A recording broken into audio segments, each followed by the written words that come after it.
నమస్కారం అండి. నా పేరు డాక్టర్ శ్రీనివాసరావు. నేను ఆరోగ్య భారతి ఆంధ్రప్రదేశ్ అధ్యక్షుడు. ఇవాళ నేను ఈ భయంకరంగా పాకుతున్న కోవిడ్-19 వ్యాధి గురించి, సెకండ్ వేవ్ అంటే ఏంటి, ఎందుకు అంత స్పీడ్గా పాకుతోంది, మనం తీసుకోవాల్సిన జాగ్రత్తలు, దీని గురించి వివరంగా చెప్పడానికి మీ ముందుకు వస్తున్నాను. కోవిడ్-19 అనే వైరస్ కొన్ని చేంజెస్ వచ్చిన తర్వాత చాలా స్పీడ్గా, అంటే పోయినసారి కన్నా ఈసారి ఇంకా చాలా స్పీడ్గా ఒక మనిషి నుంచి ఇంకో మనిషికి పాకుతోంది. దీనికి రెండు కారణాలు. ఒకటి వైరస్ యొక్క లక్షణం, రెండు మనం తీసుకోవాల్సిన జాగ్రత్తలు కరెక్ట్గా తీసుకోకపోవడం. ఈసారి ఈ వైరస్ ఒళ్ళు నొప్పులు, జ్వరం, సడన్గా వీక్నెస్ రావడం, విరోచనాలు, వాంతులు అనే కొత్త సిమ్టమ్స్తో ప్రెజెంట్ అవుతాం. ఇంతకు ముందులాగా జలుబు, దగ్గు, ఆయాసం, జ్వరం మాత్రమే కాకుండా ఈ మిగతా సిమ్టమ్స్తో కూడా ప్రెజెంట్ అవుతాం. కానీ ఏదో బయట ఆహారం తీసుకున్నామనో, దానివల్ల విరోచన వచ్చిందనో, లేకపోతే టెస్ట్ చేసుకుని టైఫాయిడ్ ఉంది అని దానికోసం మందులు వాడి ఈ కోవిడ్ వ్యాధిని పెంచుకొని బాగా లేట్గా హాస్పిటల్స్కి వస్తున్నారు. ఈసారి ఈ కోవిడ్ వైరస్ చాలా ఫాస్ట్గా స్ప్రెడ్ అయిపోతాం. అంటే ఒక మనిషిలో 4 రోజులు 5 రోజులకి ఆక్సిజన్ సాచురేషన్ తగ్గిపోతాం. సో మనం ఏం జాగ్రత్తలు తీసుకోవాలి? ఒకటి ముఖ్యమైనది ఫిజికల్ డిస్టెన్సింగ్. మనం బాగా క్రౌడెడ్ ప్లేసెస్లో మూవ్ అవ్వకుండా, అలాగే పబ్లిక్ ట్రాన్స్పోర్ట్ వాడకుండా, ఊళ్ళకి అనవసరంగా వెళ్లకుండా,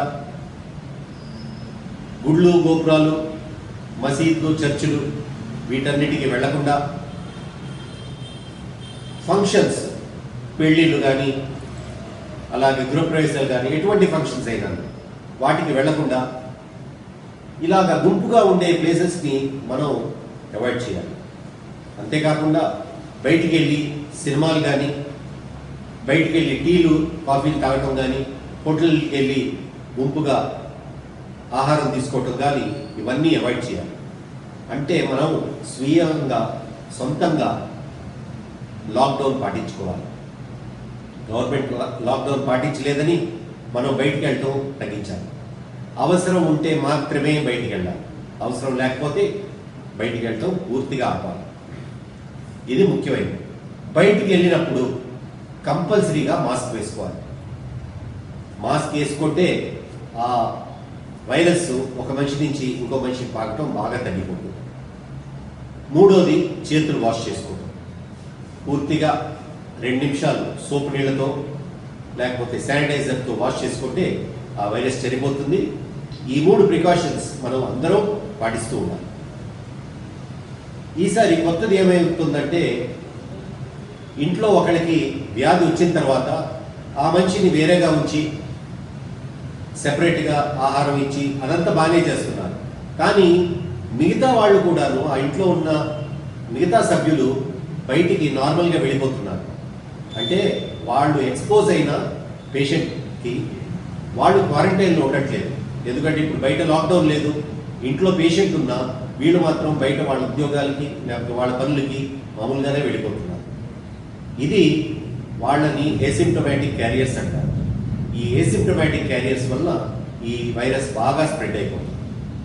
కాబట్టి ఇంట్లో ఎవరికి వ్యాధి వచ్చినా మిగతా వాళ్ళు కూడా వాళ్ళు సొంతంగా ఇంట్లోనే క్వారంటైన్ పాటించాలి.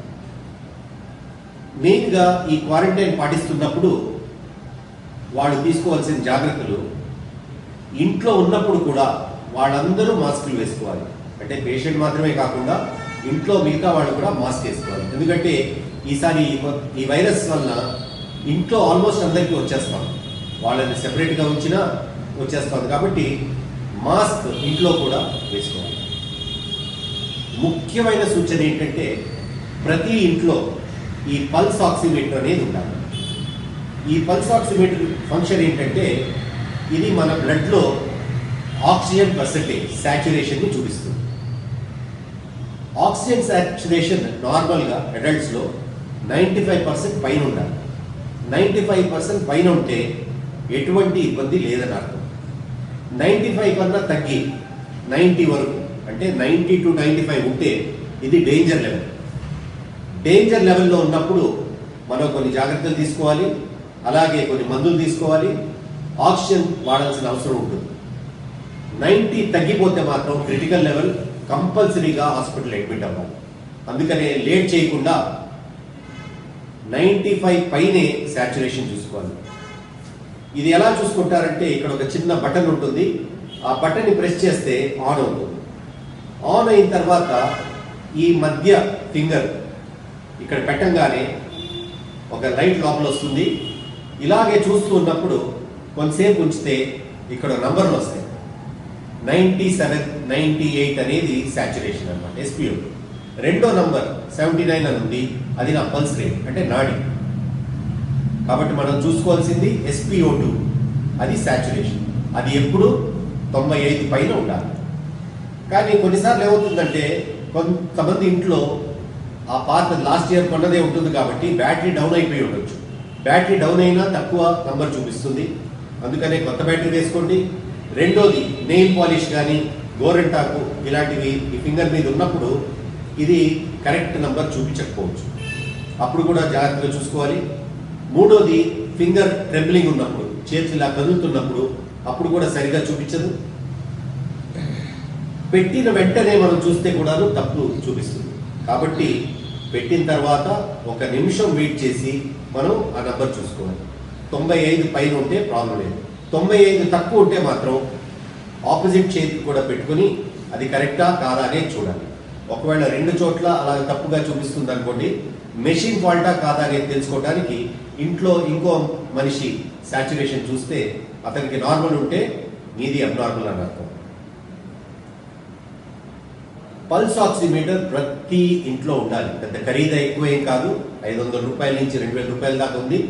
అన్ని పల్స్ ఆక్సిమీటర్లు బాగానే చూపిస్తున్నాయి, బాగానే పనిచేస్తున్నాయి. ప్రతి ఇంట్లో ఇది ఉండి 95% పైన ఉంటే పల్స్ ఆక్సిమీటర్ రీడింగ్, అప్పుడు సేఫ్గా ఉంటాడు. ఇవాళ నేను మందుల గురించి ఏం మాట్లాడలేదు, పల్స్ ఆక్సిమీటర్ మనం బయట తీసుకోవాల్సిన జాగ్రత్తలు దీని గురించి మాట్లాడాను. నెక్స్ట్ వీడియోలో నేను మనం ఇంట్లో ఏ జాగ్రత్తలు తీసుకోవాలి వాటి గురించి నేను మాట్లాడతాను. ధన్యవాదాలు.